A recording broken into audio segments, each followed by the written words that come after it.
Hi hello नमस्कार, स्वागत आहे तुमचं माझ्या अजून एका नवीन व्हिडिओमध्ये। तर आजच्या या व्हिडिओमध्ये बघा आता परवाच्या दिवशी 6 तारखेला पौर्णिमा आहे, कोजागिरी पौर्णिमा। आणि त्याचा मुहूर्त काय असणार आहे आणि जे दर महिन्याला पौर्णिमेच्या दिवशी सत्यनारायण मांडतात, तर ती कधी मांडायची आहे। कोजागिरी पौर्णिमेची जी पूजा आहे इंद्रांची, चंद्रांची, लक्ष्मी मातेची, विष्णू भगवानांची, तर ती कधी करायची आहे त्याच्याबद्दल सगळी मी डिटेलमध्ये माहिती देणार आहे।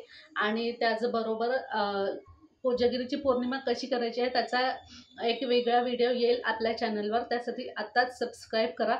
आणि सगळ्यात पहिलं तर हा व्हिडिओ तुम्ही पूर्ण पहा, कारण असं माझ्या बघण्यामध्ये आलं आहे की बरेचसे जण जे व्हिडिओ आहे ते स्किप करून पाहतात, पण असं प्लीज करू नका, कारण त्याच्यामध्ये म्हणजे कसं आमचा प्रयत्न असतो की तुमच्यापर्यंत पूर्ण माहिती पोहोचवण्याचा प्रयत्न असतो, पण तुम्ही कधी कधी व्हिडिओ मध्ये स्किप केलं तर काही माहिती मिस होऊ शकते, कारण आणि त्याचबरोबर जी माहिती आहे ती तुम्हाला अर्धवट भेटू शकते आणि सेवा पण तुमच्याकडून मग पूर्ण होऊ शकत नाही। त्यामुळे एक रिक्वेस्ट आहे, व्हिडिओ पूर्ण पहा जेणेकरून पूर्ण माहिती भेटेल आणि पूर्ण सविस्तर तुम्हाला कळेल की काय सेवा करायची आहे, कशी करायची आहे ते। कारण एक 10-15 मिनिटाचा होतच नाही, 10-12 मिनिटं धरून चाला तुम्ही, तर तेवढा वेळ तर तुम्हाला जर सेवा मनापासून करायची आहे तर तेवढा वेळ तर तुम्ही नक्कीच देऊ शकता।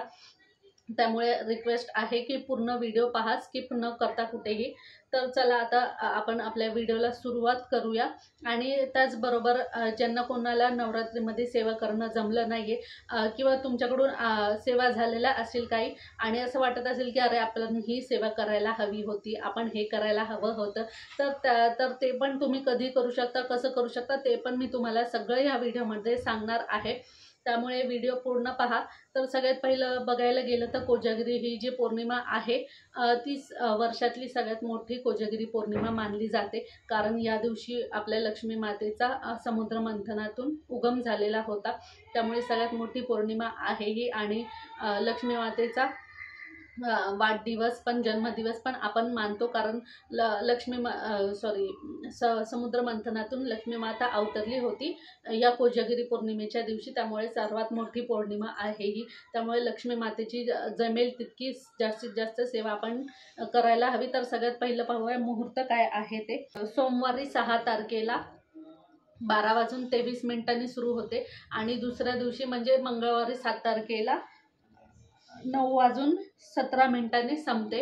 तर ही पौर्णिमा आहे ती 2 दिवसाची आहे आणि दुसऱ्या दिवशी सूर्याने पाहिलेली आहे ही पौर्णिमा। त्यामुळे 7 तारीख पण आपण पौर्णिमेचाच पूर्ण दिवस मांडणार आहोत।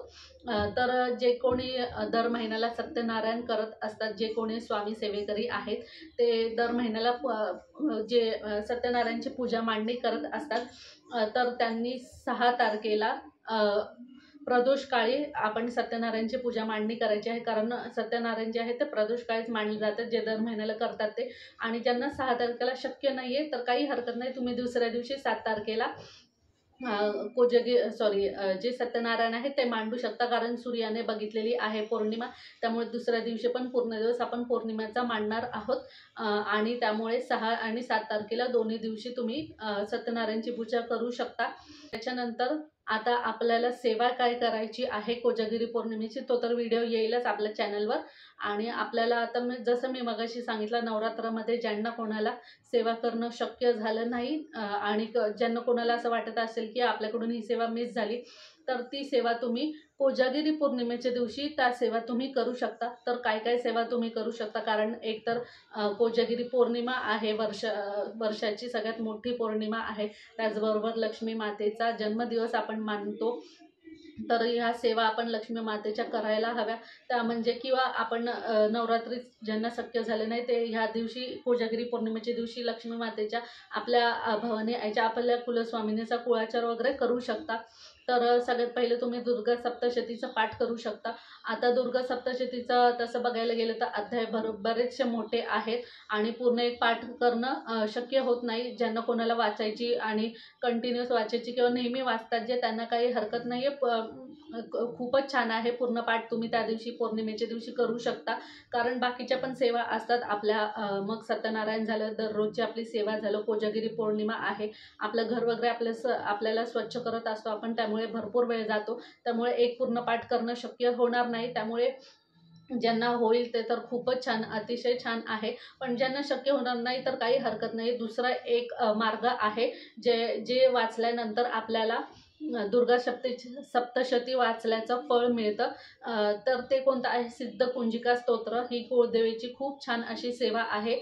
स्वतः शंकर भगवानांनी माता पार्वतीला सांगितलेलं आहे, जे कोणी सिद्ध कुंजिका स्तोत्र ह्याचं पठण करणार आहे त्याला दुर्गा सप्तशती वाचल्याचं फळ मिळणार आहे. त्यामुळे ज्यांना कोणाला दुर्गा सप्तशतीचा पाठ करणं जमणार नाहीये ते सिद्ध कुंजिका स्तोत्र तुम्ही पठण करू शकता. आणि ते तुम्ही 7, 9, 11, 21, 51, 108 एवढ्या वेळा पाठ करू शकता. 1 ते 1.5 पेजचं आहे आणि काही हरकत नाही. ते संस्कृतमध्ये आहे पण सोपं आहे, तर त्याचा पाठ तुम्ही करू शकता. त्यानंतर तुम्ही श्रीयंत्रावर किंवा आपल्या कुळदेवीच्या टाकावर, फोटोवर, मूर्तीवर तुम्ही कुंकुमार्चन करू शकता. कुंकुमार्चन करत असताना आपण लक्ष्मी गायत्री मंत्र बोलू शकतो. त्यानंतर लक्ष्मीचा बीज मंत्र बोलू शकतो. त्यानंतर नवार्णव मंत्र बोलू शकतो. आणि त्यानंतर तुम्ही श्रीसुक्तमचं बोलून पण तुम्ही कुंकुमार्चन करू शकता. कारण ज्यांच्या घरी श्रीयंत्र आहे त्यांनी तर कुंकुमार्चन त्या दिवशी करायलाच हवं, पौर्णिमेच्या दिवशी. कारण श्रीयंत्रावर कुंकुमार्चन करणं खूपच फायदेशीर आहे, खूपच फळदायी आहे. कारण मला स्वतःला त्याचे अनुभव आहेत. आणि त्यावर कुंकुमार्चन करताना तुम्ही साधा एक नवार्णव मंत्र बोलून जरी कुंकुमार्चन केलं तरी त्याचं फळ तुम्हाला अनेक पटी भेटणार आहे. त्यामुळे श्रीयंत्रावर कुंकुम अर्चन तुम्ही नक्कीच करायला हवं. जरी तुम्ही नवरात्रामध्ये 9 दिवस कंटिन्यू केलं असेल पण पौर्णिमेच्या दिवशी चुकवू नका. त्यानंतर लक्ष्मी कुंचमची सेवा करू शकता तुम्ही. बरेचसे जण लक्ष्मी कुंचमची सेवा पण पौर्णिमेला करतात, तर ती सेवा तुम्ही करू शकता. त्यानंतर लवंगांचा उपाय जो आपण 9 दिवस केला किंवा ज्यांनी केला नसेल 9 दिवस, ते 9 दिवस ह्या पौर्णिमेला पण लवंगांचा उपाय तुम्ही करू शकता. आणि त्यानंतर मी अजून एक तुम्हाला सांगितलं होतं, आपल्या कुलदेवीचा कलश आपल्या देवारामध्ये असणं खूप गरजेचं आहे, महत्त्वाचं आहे. ज्यांनी कोणी या पहिलं मांडला नसेल किंवा नवरात्रामध्ये मांडला नसेल, तर मी नवरात्रामध्ये एक व्हिडिओ बनवला होता, कुळदेवीचा कळश कसा स्थापित करायचा.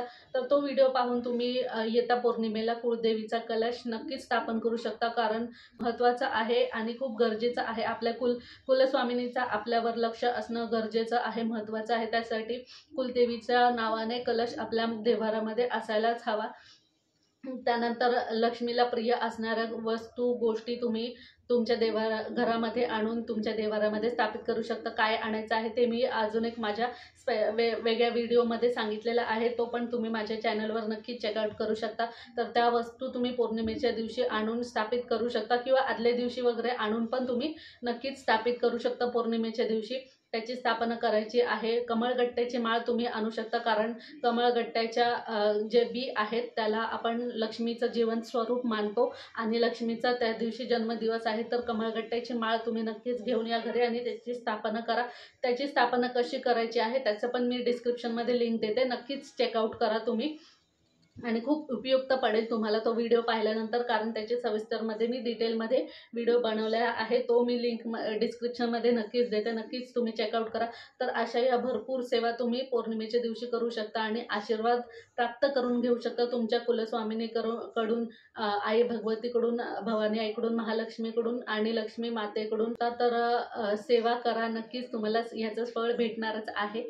तर झालेली माहिती मी आतापुरती इथेच थांबवते. पुन्हा भेटूया अशाच एका नवीन व्हिडिओसोबत.